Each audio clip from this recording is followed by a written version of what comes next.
um ambiente de ensino, de produção cultural focado na mão de obra, focado na produção. Então você está numa sala de aula, nesse ambiente que foi institucionalizado como escola, num ambiente fabril, um ambiente que foi tido como comum que seria uma sala de aula, que iria levar as pessoas à produção, à indústria. Então a gente pode ver isso em toda a história da escola no Brasil. E entendendo essa história, vocês vão entender esse ponto da cultura e do aprendizado. A escola no Brasil, ela começa primeiro com uma questão de higienização cultural. Ela começa primeiro para poder preparar a população para a mão de obra, para educar a população para o trabalho, e não para a produção cultural, para a produção de costumes, para a produção de ciência, para a produção de música, de aprendizado, de história, de sociologia, mas sim para mão de obra. E com isso, a partir de toda a história do Império, da República, a gente vem trazendo esse ambiente de ensino como esse ambiente fabril, esse ambiente limitador. E, com tudo isso que a gente conversou anteriormente, a gente observa que esse ambiente que foi institucionalizado com produção cultural não produz nada culturalmente, efetivamente. Ele só passa o que a gente tem, que é criar trabalhadores, criar operários, criar pessoas prontas para o meio de trabalho. Então, a gente, com essa conversa, a gente tenta passar, tenta mostrar que a produção cultural, que produzir cultura, que produzir educação, não está restrito à sala de aula. Então, tudo isso que eu disse até agora sobre cultura, sobre o vínculo da cultura com o ensino e sobre o ambiente que a gente coloca essa cultura e esse ensino hoje em dia, é o retrato da produção cultural da nossa sociedade. Então, nos dias de hoje, a gente só se preocupa em produzir cultura que seja para o trabalho, que seja para a mão de obra, e não se preocupa em produzir cultura que seja realmente para o bem-estar e para a cidade. Então, a nossa discussão aqui hoje com o espaço, com tudo isso que a gente conversou, é tirar a ideia de que só se produz cultura, que só se produz educação e aprendizado numa sala de aula, num ambiente escolar, num ambiente fabril, num ambiente que só prepara as pessoas para o mercado de trabalho e nada além disso. Então, a gente padronizou a nossa cultura, a gente padronizou a nossa produção cultural, o nosso aprendizado para um ambiente, né, que é o foco de tudo que a gente está conversando aqui, para um ambiente que não incentiva a cultura, não incentiva a produção cultural. Então, se a gente não está produzindo culturalmente, o que a gente está passando, o que a gente está ensinando? A gente está ensinando mais do mesmo, para ter novos operários, mais mão de obra, pessoas que não produzem culturalmente. Então, com um ambiente desse, com um ambiente como a estação, a gente ressignifica um outro lugar que não foi projetado para isso, que não foi feito de acordo com essas bases arquitetônicas e de limitação da produção cultural. A gente ressignifica um lugar com outra função para a produção cultural, para o encontro das pessoas, e da produção cultural. Não. E para a produção cultural. Então, eu acho que é esse um ponto da nossa conversa hoje. Tirar a nossa ideia de que a produção cultural é feita em sala de aula. E aí, linkando tudo isso com o urbanismo que eu estava mencionando anteriormente, a gente precisa fazer com que o nosso ambiente de produção de cultura seja a cidade, seja tudo que nos rodeia, tudo que nos permeia. Então, a gente não pode olhar, por exemplo, para cá, como um ambiente, por exemplo, que junta gastronomia, música, a produção de arte, a produção acadêmica, e não vincular isso à produção cultural, não vincular isso à produção de conhecimento, só porque não estamos num lugar tradicional, não estamos numa sala de aula. E isso, a arquitetura, o ambiente, nos mostra muito com uma área da arquitetura que se chama neuroarquitetura.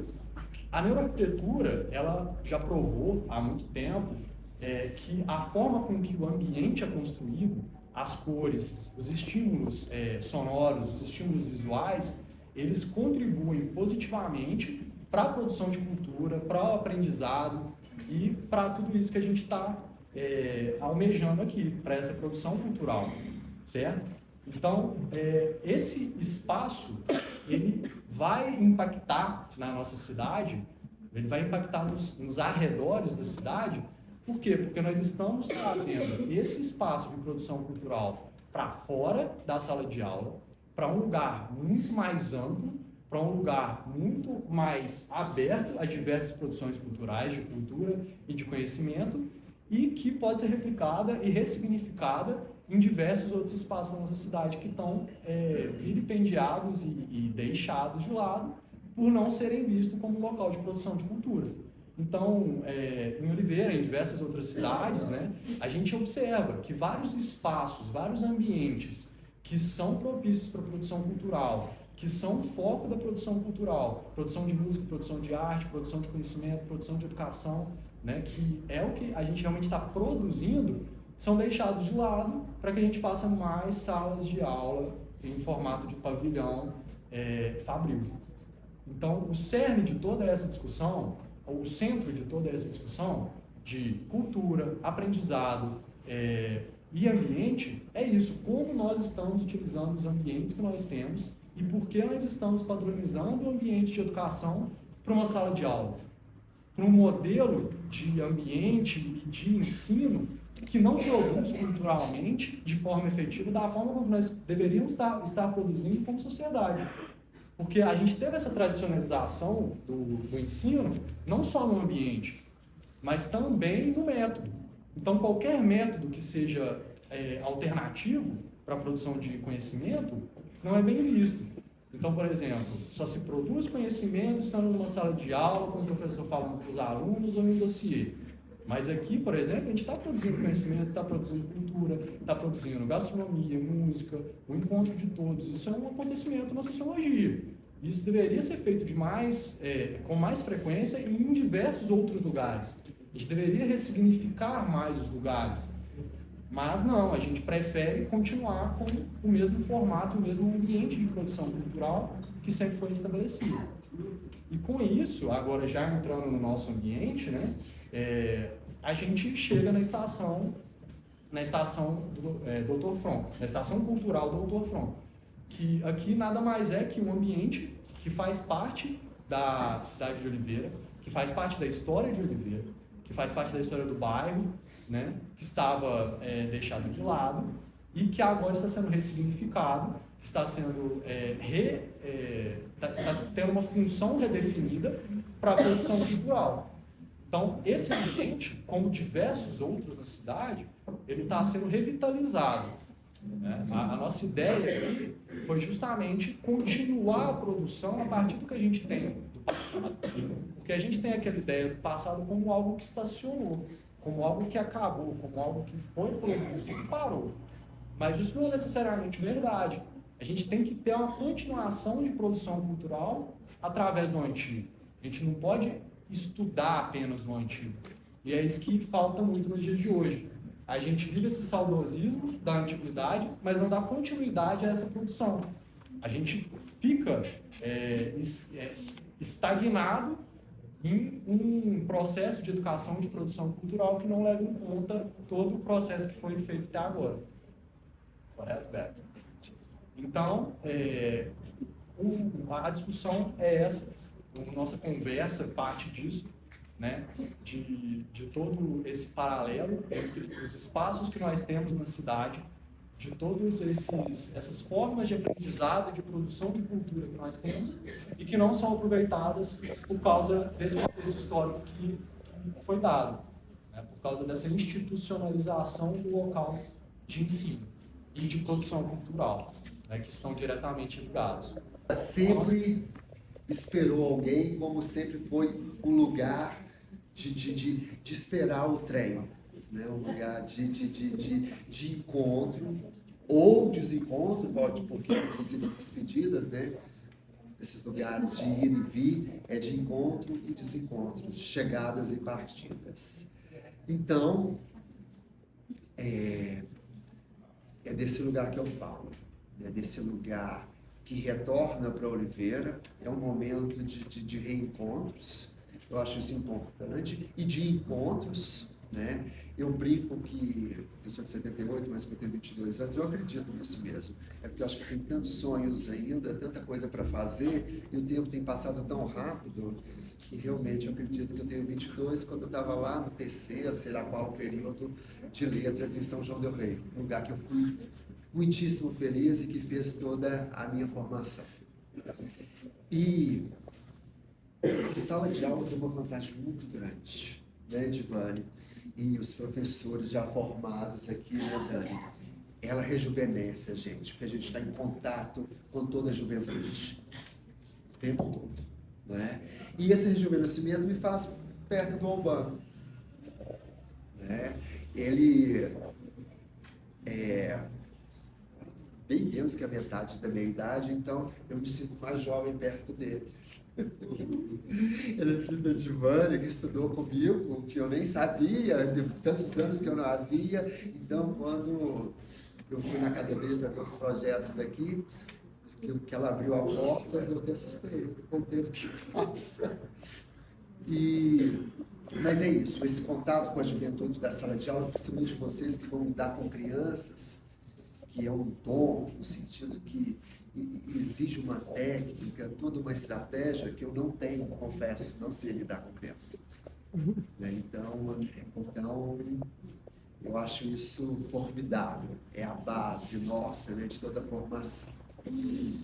Então, eu sempre falei para um público de literatura, de letras, né? Então aqui eu vou tentar falar, eu estou falando muito na primeira pessoa e sempre nas minhas pesquisas, e até eu trabalhei muito tempo como professor orientador de TCC na graduação e na pós-graduação, então sempre privilegiei a primeira pessoa do plural, o nós, né? Até para tirar essa pessoalidade, esse contato mais íntimo com o objeto de pesquisa. Então, é um estranhamento também para mim falar aqui na primeira pessoa, falar de mim, mas eu não estou falando de mim. E sozinho eu não faço nada. Às vezes eu estava na loja lá em Santa Cruz e chegava um cliente com a loja cheia de coisas, virava para mim, você faz isso tudo sozinho? Eu disse, não, jamais. Se eu vier sozinho, eu podia estar aqui te atendendo, conversando com você, e é impossível fazer qualquer coisa sozinho. É junto que a gente vai mais longe. O ser humano é um animal social. Né? Exatamente. Os outros que é o nosso inferno. Já dizia Sartre, mas é com o outro que a gente nos vê. Toda essa sociabilidade mesmo. Essa unidade está muito ligada à ideia do urbanismo e da arquitetura e de como que toda essa produção de cultura que eu estou tanto batendo na tecla ela acontece no dia a dia, e só do fato de nós não sermos sozinhos, uma ilha, só do fato de estarmos convivendo uns com os outros, a gente está produzindo cultura. Então é isso que o Beto falou, da gente nunca fazer as coisas sozinhos. Isso mostra, isso prova, e por A mais B, que esse espaço que a gente colocou como espaço de cultura e de produção cultural, ele pode ser ampliado para toda a cidade. Onde está acontecendo relações entre duas pessoas, está tendo produção de conhecimento. Exatamente. Acho que não existe cultura, não existe arte, não existe religião sem o outro. A gente não existe sem o outro. Nós precisamos do outro para nos constituir. Você vai conseguir colocar toda? Claro. É porque tudo tem um começo. Tudo tem um começo. Então, ano passado, nós abrimos no finalzinho de 2020, de 2000 e... o tempo, nós estamos 23, 22, de 21. Então, nós abrimos o Santo Forte lá na Coronel João Alves e ficamos lá, resistimos lá até em junho. Em junho, nós fechamos, demos uma pausa para respirar e para os outros motivos. Aí, quando fechou, né, que eu publiquei que ia fechar, ia dar uma pausa, aí o Augusto, que trabalha com antiguidades, vocês conhecem? Sim. Aí o Augusto me mandou um áudio assim, meio surpreso, assim, Pedro, eu não estou entendendo por que você fechou, se você vai para outro lugar, e me mandou esse áudio aqui. Vamos ver se vai dar certo. Porque, olha, se você estiver pensando em mudar de local, vou te dar uma dica. Bom, eu nem sei como é que funciona, né? Mas eu acho um lugar muito perfeito para o seu estilo de negócio A antiga estação, aquilo lá tá vazio. De repente você levava uma conversa com a prefeita lá e você pegava. E a vista lá é linda, na plataforma pode colocar a mesa, funcionaria perfeitamente como exposição de artesanato e como bar. Então, esse é o começo. E desse áudio eu mandei para o Kilder, que está aqui, era uma sexta-feira, e logo no sábado o Kilder veio me mostrar a estação. Né? Então, assim, eu nunca tinha entrado aqui, então já encantei, já era encantado pelo lado de fora, encantei então do lado de dentro. A Marina narrou aqui que assustou com o estado que encontrou, com todo o entorno, mas aí eu já vislumbrei tudo o que de fato está acontecendo hoje. Então, essa questão do velho, ele me rejuvenesce mesmo, eu já vejo lá na frente. Então, é esse o começo. E a gente entrou em toda essa tramitação com o Kildo, que prontamente nos atendeu, sou muito grato a isso. E a ele, ao Sandro, todo esse processo com a prefeitura que possibilitou que a gente abrisse as portas e transformasse aqui, então, um espaço cultural. Desde o início, eu falei com a Marina que eu não queria que fosse um centro, porque a gente não quer centralizar. Pelo contrário, a gente quer difundir como é o lugar de uma estação. O ir e vir de pessoas, de cargas, de mercadoria, tal como foi a ideia inicial que criou isso aqui. E falei de parcerias, falei do Kildo, falei da prefeitura, e desde então a minha parceria com a Marina, que foi a primeira vista. Então, nosso santo bateu à primeira vista. Quando ela veio até mim, lá no outro bar, lá na Coronel João Alves, para fazer um papo de Mulher Sem Filtro. Por coincidência, vai repetir agora um ano depois, agora no sábado, são todas convidadas. Então, desde então, a gente teve um entrosamento muito grande. Então, a parceria é necessária para a gente dar continuidade aos nossos sonhos, às nossas loucuras, ao nosso desejo. E quando ela é psicóloga, essa questão do desejo, eu aproveito um pouquinho, né, Maria? Desse lugar teórico de pensar o desejo que nos motiva. Eu posso fazer uma lenda? Isso é uma coisa que a gente repara, que lugar para encontro, para produção de cultura, para difusão de conhecimento, não falta visão nossa. Então, por exemplo, esse lugar, eu tive aqui desde o primeiro dia, as intervenções não foram de primeira, né? É lógico que o que a gente quer fazer é muito mais, mas para colocar, para funcionar, foi boa vontade, né? Então a gente tem muitos lugares de produção cultural, a gente tem muitos lugares a serem ressignificados e a serem utilizados não só em Oliveira, mas no mundo inteiro. A arquitetura é questão de visão. A arquitetura muitas vezes é confundida com questão de dinheiro.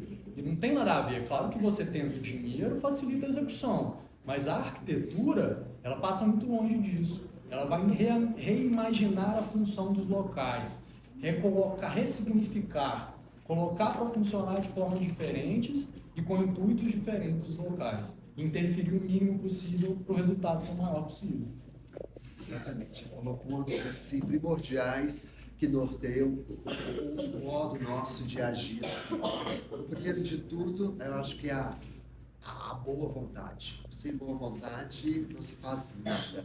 Tanto que a estação foi criada lá em 1886, depois passou por uma reforma em 22, depois eu falo um pouquinho mais disso, e durante esse tanto de décadas, tantos projetos foram apresentados à prefeitura, projetos às vezes assim, grandiosos, que seriam maravilhosos se tivessem sido executados, mas que exigem muito dinheiro, muita mão de obra, muita questão jurídica, formal. Eu acho que, então, com o pouco que nós temos, mas com a boa vontade nossa, das nossas parcerias, que eu acho que é possível, então, foi possível abrir essas portas. Eu acho que isso a nossa diferença, de ter conseguido, então, esse espaço com toda a boa vontade da prefeitura e boa vontade das pessoas que nos ajudam a construir esse espaço e transformar, e ressignificar. E aí então entra tudo que você estava falando. Sim. Né? Porque transformar aqui num centro cultural, com toda a tecnologia, com material de primeira, seria maravilhoso. Mas seria uma outra proposta, que eu acho que também ia contra essa construção que resiste há mais de um século, que é uma construção muito simples, ela é bem minimalista. Eu acho que essa simplicidade dessa estação, comparada com outras estações, principalmente de São João del Rei, por exemplo, né, que era o centro da rede ferroviária aqui, eu acho que essa simplicidade dela que fez com que ela resistisse ao longo de tanto tempo e que hoje nós conseguimos aplicar. E é muito interessante também a gente ver um paralelo muito legal quando a gente começa a trabalhar com espaços de encontro como esse, que muitas vezes a produção acadêmica ela instiga certa competitividade naquela produção cultural. Ela instiga certo revanchismo, essas questões da própria sala de aula. Eu digo a sala de aula como ambiente. Então, é colocada aquela ideia de que você tem que ter a melhor nota, de que você tem que performar da melhor forma. E aqui a gente está tendo uma produção cultural diferente, que ela encontra as pessoas e não diverge os pensamentos, os resultados. Ela soma os resultados, ela não seleciona os resultados. Então, aqui a gente tem muitas pessoas trabalhando para que isso dê certo, e não cada pessoa trabalhando para que a sua produção dê certo. Eu acho que isso faz toda a diferença. Exatamente, tudo no mesmo patamar. Nós estamos atrás do balcão para servir vocês. Essa é a ideia dessa troca. Né? Porque no dia a dia também, quando um bar, um espaço gastronômico está acontecendo, tem uma troca gigantesca. Quantas vezes no bate-papo a gente aprende tanto aqui. E lembrando também dos cafés de antigamente, lá do século XVII, XVIII, era onde acontecia toda a questão cultural.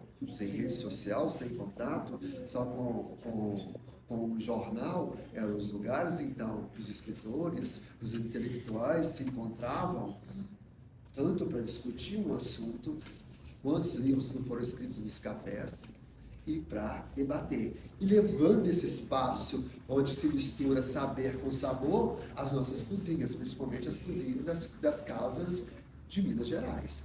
Podem reparar, as casas mais antigas, as cozinhas são enormes, a sala pequenininha. Até hoje, a gente recebe mais pessoas na cozinha para comer, beber e conversar do que numa sala. Porque a sala é tão formal, é tão impessoal, né? Não permite o comer, o beber, nem colocar um copo, uma taça, nem nada. E aí o assunto não rende, mas no bar, no boteco, a coisa rende. Então é essa troca sem o pedestal que você está falando, sem esse pedantismo do universo acadêmico.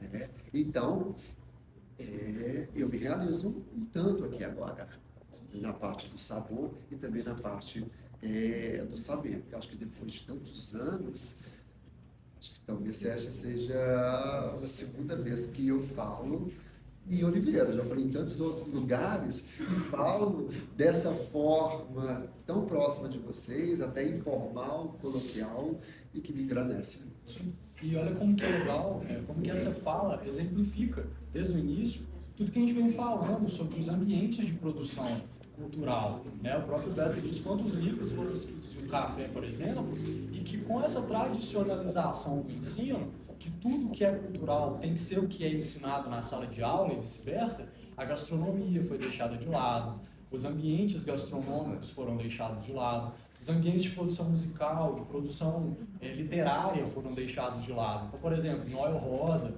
produzia as suas canções, suas músicas em ambientes gastronômicos, em bares, em restaurantes. Né? Então, isso aqui é um exemplo de como que um encontro não tradicional, não casual, em um ambiente totalmente alheio àquela tradição de ensino, aquela sala de aula fabril, pode ter uma produção cultural gigantesca, imensa, e que isso é só questão de visualização. Às vezes a gente fala assim, mas eu vou perder meu tempo, e às vezes é ligado como algo frívolo, como algo de quem tem dinheiro. Ah, mas alta gastronomia, mas não sei o que é coisa para quem tem dinheiro, a arquitetura é coisa para quem tem dinheiro. Mas isso não precisa ser elitizado dessa forma. Isso é um conhecimento que tem que chegar a todos e é passível a todos. Então, acho isso muito interessante. Você falando dessas formas de controle dos lugares tradicionais de ensino, né, e lembra Foucault dessa ideia do que é vigiar e punir, né, as próprias...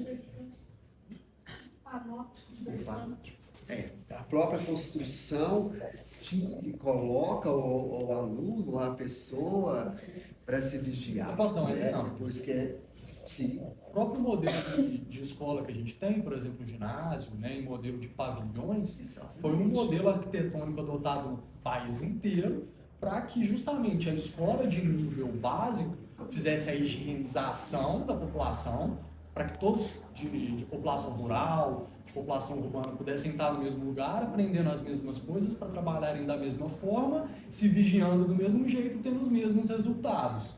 Então a arquitetura, ela entra nisso que você está falando. Exatamente, as escolas é quase que um presídio, né? Dentro desse conceito que o Foucault estuda, né? Um pátio no centro e tudo em volta. Então você está preso ali e tudo ao olhar do outro que vigia, a ponto tanto que a gente é vigiado que nós nos passamos a vigiar a nós mesmos e o outro também. Se você produz medo, você dissemina medo. É simples assim. E falar em medo, aí a gente volta agora para o nosso presente aqui.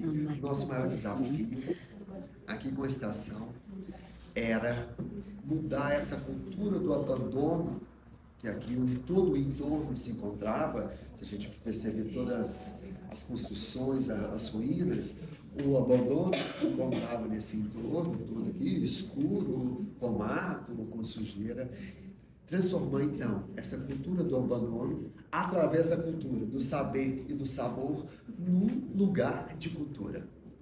Que hoje eu acho que, Marina, nós conseguimos. Né? Quando eu vejo aqui cheio de carros, não mais, cheio de usuários de drogas, que aqui tinha muito, né, Kilton? Mas muitos mesmo. O dia que o Kilton chegou aqui, ele assustou o tanto que tinha aqui. Eles, né, porque era um lugar abandonado. Então, era propício para isso. Então, aos poucos, nós vamos modificando isso. Coloca para ver essa primeira foto, Alvaro. É o Douglas. Esse trilho é esse trilho aqui. Quando estava demolindo aqui, o Fernando encontrou e me ligou. O Fernando é o dono aqui da rua de tecido e achou esse trilho de 1896. Nos livros de história, que foi fundado, começou a ser produzido em 1886. Então, eu estava no alicerce dessas casas aqui, que eram pertencentes à fábrica, que era a sede do Fabril. Então, isso aqui para mim é uma relíquia, tá? Aí eu trouxe aqui, tá parecendo uma mesa de umbanda, tá? Mas a gente não nega as raízes da gente, a gente não nega aquilo que a gente professa. Aqui é Santo Forte, meu santo é forte mesmo. E São Jorge, que é Ogum, é o orixá da tecnologia, tá? É o que está ligado ao ferro. Então, estava essa imagem lá em cima, lá da minha conta, lá na roça, você achou que eu vou levar e vou expor o trilho com o São Jorge.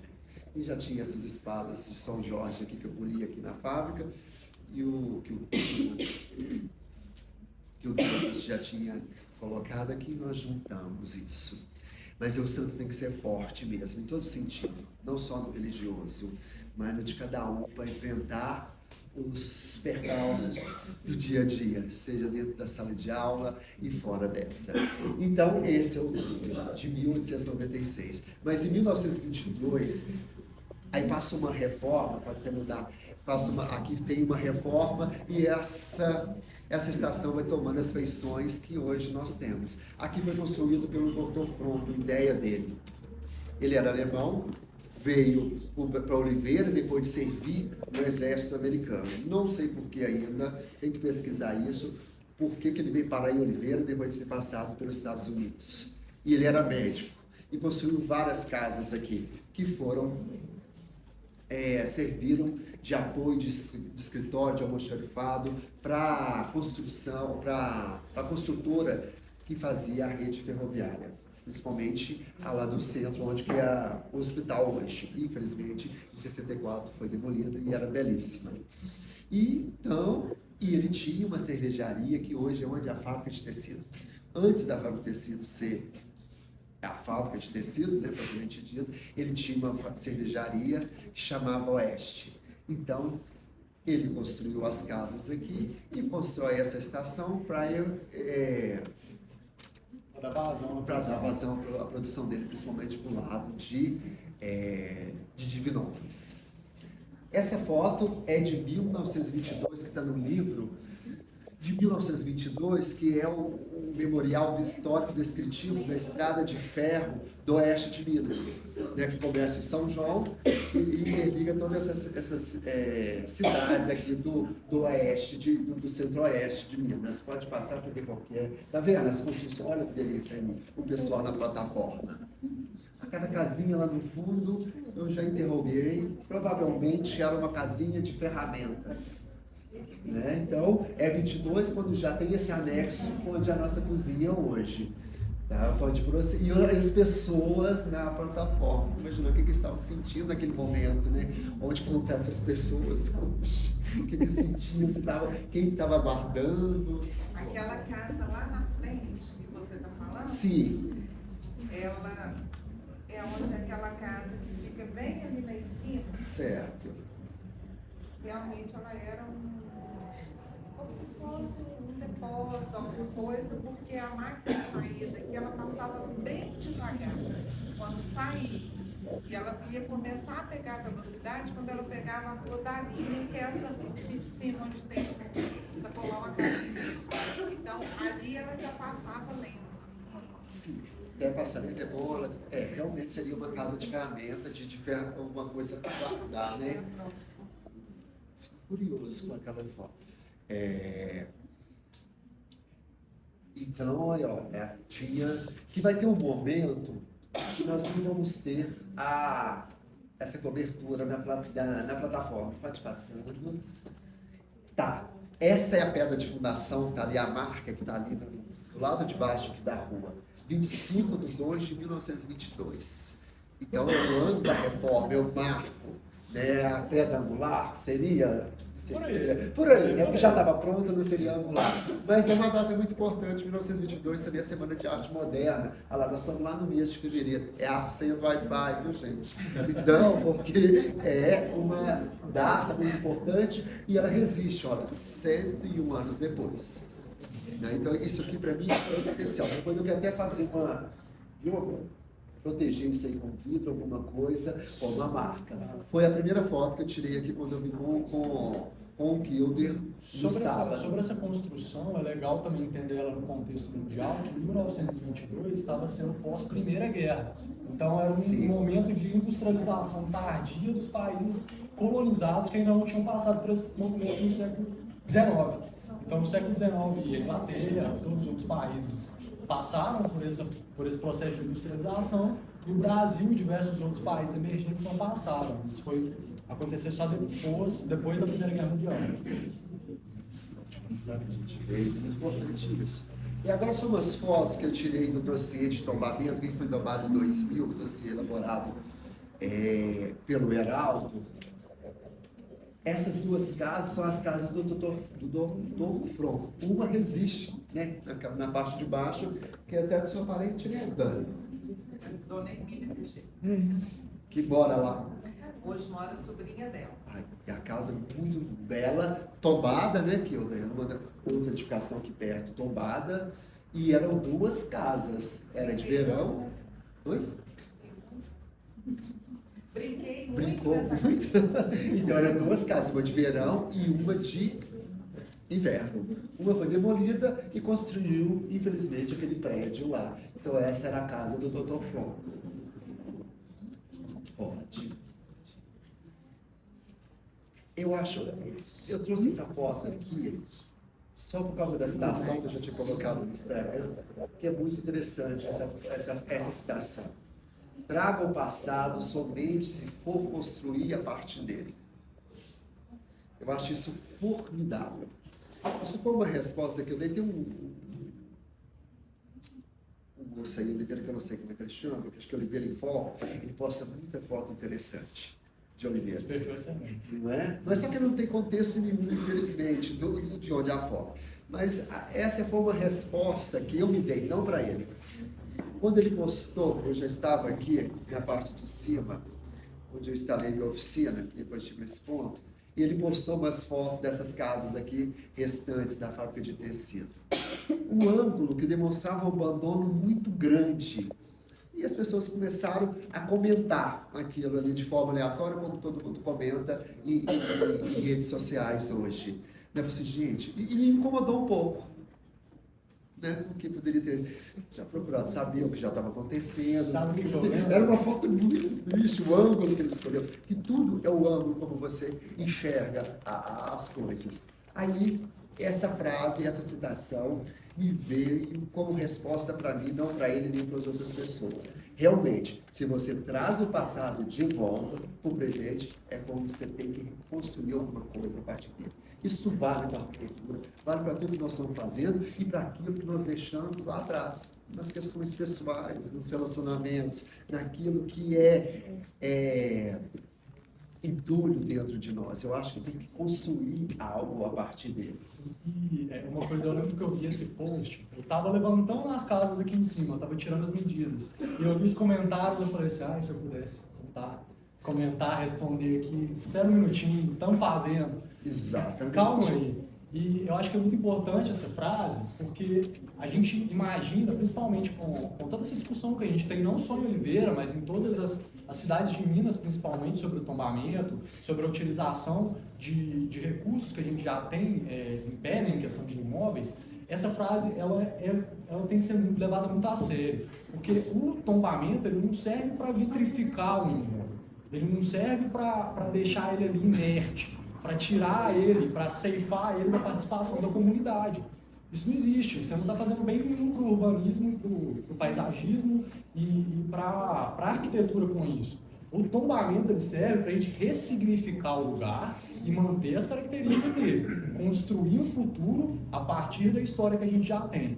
Não desprezar ela, não derrubar aquilo e fazer do zero, e não deixar ela ali como bibelô, como enfeite, mas partir dela, partir da produção cultural que nós temos como cidade, da produção histórica que nós temos como cidade, porque as pessoas elas se importam. A gente percebe pelos comentários da foto, né? Só que nós não temos essa cultura como população mesmo de ver toda essa face, né, da cidade como uma possibilidade de construir mais a partir disso, de tornar os espaços úteis à sociedade. Porque isso entra muito também no que a gente estava falando do abandono. O abandono, a gente muitas vezes liga a ideia de estar isolado com estar seguro. Uma casa isolada, um local isolado, é um local menos seguro que você pode ter na sua vida. Você pega uma casa, isola ela, mete um muro de 6 metros, se pular alguém ali, meu amigo, só vão ficar sabendo depois que acharem isso com você. Então, assim, quanto mais próximo da sociedade, quanto mais próximo da rua, quanto mais próximo das pessoas o lugar, mais seguro ali é. O local ele tem que estar vivo, a cidade tem que estar viva, o abandono causa violência. Se você não está produzindo uma coisa de boa naquele ambiente, você pode ter certeza que uma coisa de ruim vai ser produzida ali. Você está deixando espaço para que uma coisa que não tem fundamento algum seja produzida ali. Com certeza. Então, é nosso dever, né, principalmente como cidadão oliveirense, ter essa visão, como cidadão brasileiro, do mundo, qualquer coisa que a gente veja no passado, a gente ter essa visão de produzir a partir daquilo. Né? E de estar sempre, principalmente no urbanismo, né, na arquitetura, trazendo um lugar para as pessoas, nunca isolando, nunca abandonando, mas ressignificando e trazendo para o uso cultural, para o uso social. Então eu vou ilustrar essa fala do Albano com essa citação aqui. Essa citação eu tirei daquele livro de História Contemporânea de Oliveira. Estava ali. Depois eu cito, eu pego a fonte, não, esse é o contemporâneo de 61 até 2011. E é uma fala do diretor do IFAM, que na época veio em Oliveira. E ele disse isso. As peculiaridades das estruturas arcaicas, né, as construções antigas, podem ser recuperadas de forma criativa, incorporando-se às novas atividades sociais da cidade. E, o que é mais importante, esse procedimento se constitui na garantia de que o desenvolvimento urbano se fará de modo coerente, incorporando à vida contemporânea os valores de nossa trajetória histórica e cultural.